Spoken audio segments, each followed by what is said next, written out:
হারিয়েছি।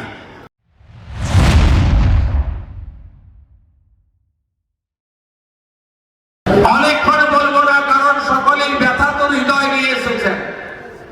সকালবেলায় টিভিতে, মোবাইল ফোনে ভেসে এসেছে আমাদের শরীর, আমাদের সাথী, মহারাষ্ট্রের অত্যন্ত শক্তিশালী নেতা উপমুখ্যমন্ত্রী অজিত পাওয়ার যে আমাদের সঙ্গে নেই, তার বিদেয়ী আত্মার অমরত্ব প্রার্থনা করি। আরো হৃদয়টা ব্যথিত হয়ে আছে। মমতা বন্দ্যোপাধ্যায় এবং তার প্রশাসন গোটা পশ্চিমবঙ্গকে চতুর্গৃহে পরিণত করেছেন। তাই পূর্ব মেদিনীপুর জেলা, পশ্চিম মেদিনীপুর জেলা এবং উত্তর 24 পরগনা জেলার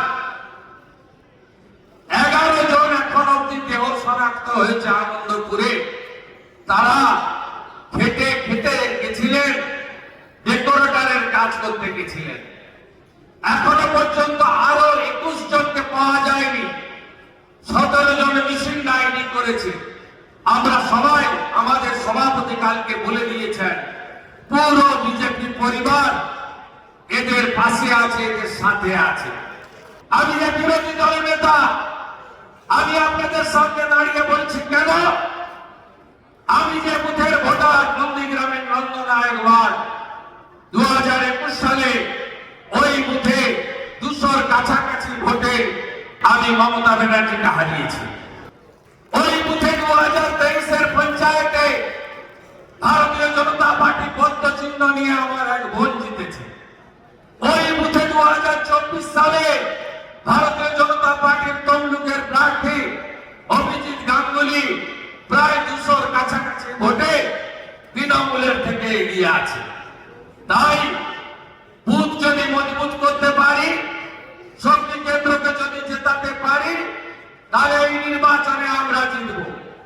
আপনাদের অনেক ত্যাগ প্রতীক্ষা, আপনাদের দেখেই আমি 20 সালে 6 বছর আগে দলে এসেছি।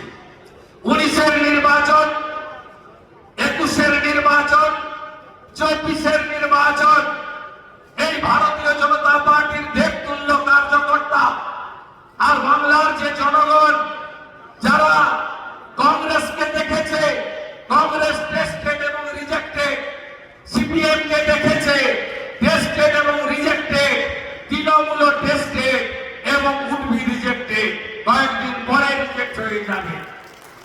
এই বাংলায় যারা মনে করে যে একমাত্র বিশ্বাসযোগ্য নির্ভরশীল বিকল্প হচ্ছে ভারতীয় জনতা পার্টি, কারণ একজন বাঙালি ভদ্রলোক জনসংঘ তৈরি করেছিলেন, তার নাম ডক্টর শ্যামাপ্রসাদ মুখার্জি, যা পরবর্তীকালে অটল বিহারী বাজপেয়ীজি, লালকৃষ্ণ আদবানীজিদের নেতৃত্বে ভারতীয় জনতা পার্টিতে তৈরি হয়েছে।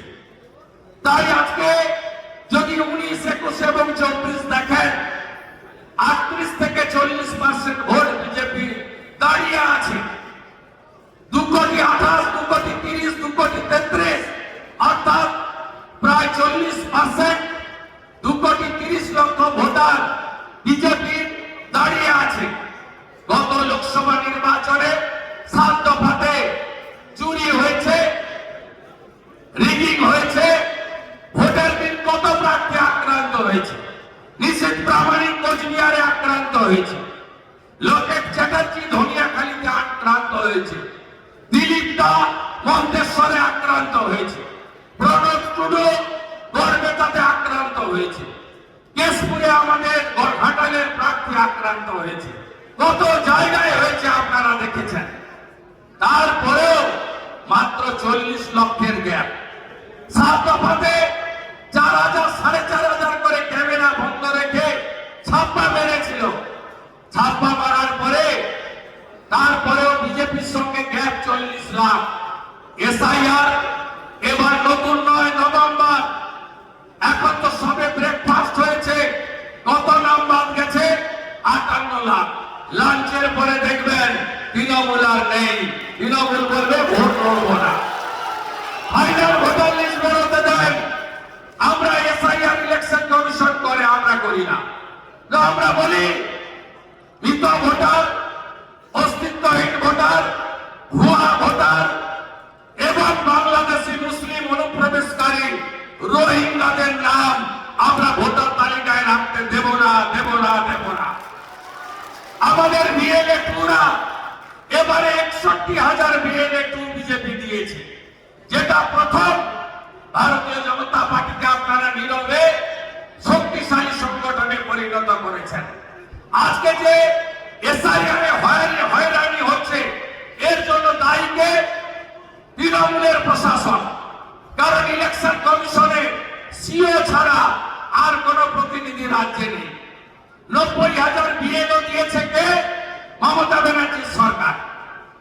এই আরো কে? এই সরকারের ডিও অর্থাৎ ডিএমরা, তারা ইলেকশন ভোট পরিচালনা করে। তারা ইচ্ছা করে পশ্চিম বাংলায় চাকরি চুরি, নারী নির্যাতন, সীমাহীন তোষণ এবং চারিদিকে যে ভ্রষ্টাচার, অত্যাচার, তার বিরুদ্ধে মানুষের যে ক্ষোভ, যে ক্ষোভে আগামী এপ্রিল মাসে এই রাজ্যে পদ্ম ফুটবে, কমল খিলবে, বিজেপি জিতবে, তাই তারা হয়রানি করছে সাধারণ মানুষকে। বিজেপিকে তার কর্মীদের দায়িত্ব নিয়ে এই স্থাবর প্রশাসনের বিরুদ্ধে লড়তে হবে।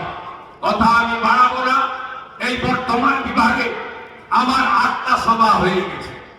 পার্টি আবার যখন বলবে যাব, ফেব্রুয়ারি মাসে মাইক বাজবে না, জনসংযোগ হবে। সব তফসিলি পাড়া, সব আদিবাসী পাড়া, প্রান্তিক মানুষের কাছে আমরা পৌঁছাবো। সব মন্দিরে গিয়ে প্রার্থনা করব। আজকে সভাপতি দুর্গাপুরে ভিরিঙ্গি কালীবাড়িতে গিয়ে প্রণাম করে এসেছেন। এর আগেও অমিত শাহজি কলকাতাতে তিনি প্রণাম করেছেন। জানেন, আপনাদের এই নির্বাচনে আমি আপনাদের বলে যাচ্ছি, পরিবর্তন হবে, হবে, হবে। সাহস নিয়ে নির্বাচনে লড়তে হবে। আমাদের প্রধানমন্ত্রী 6টা সভা করেছেন। আমাদের মোদের নেতার নাম কি? নরেন্দ্র মোদী। আমাদের প্রতীকের চিহ্ন কি? প্রতীকের চিহ্ন পদ্ম। জয়ের লক্ষ্য আর পরিবর্তনের সংকল্প, তাই তো? মোদের নেতার নাম নরেন্দ্র মোদী, মোদের প্রতীক হলো পদ্ম, জয় আমাদের লক্ষ্য আর পরিবর্তন আমাদের সংকল্প। তাই বলি, মোদীজি যে স্লোগান দিয়ে গেছেন, আপনারা আমার সঙ্গে গলা মিলান। পাল্টানো দরকার, পাল্টানো দরকার, পাল্টানো দরকার, পাল্টানো দরকার, আরো জোরে পাল্টানো দরকার, পাল্টানো দরকার, পাল্টানো দরকার, পাল্টানো দরকার, পাল্টানো দরকার, পাল্টানো দরকার, পাল্টানো দরকার। এদেরকে হারাতে হবে, হারাতে হবে। বাংলাকে বাঁচাতে হবে, হিন্দুদের বাঁচাতে হবে, আদিবাসীদের বাঁচাতে হবে। এদের হাত থেকে বাংলাকে রক্ষা করতে হবে। জামায়াতের সরকার রাখা যাবে না, যাবে না, যাবে না। হিন্দু যদি বাঁচতে চাও, হিন্দু যদি বাঁচতে চাও, হিন্দু যদি বাঁচতে চাও, বাঁচেंगे तो एक रहेंगे तो। সবাই ভালো থাকবেন। Bureau report, D Bangla news.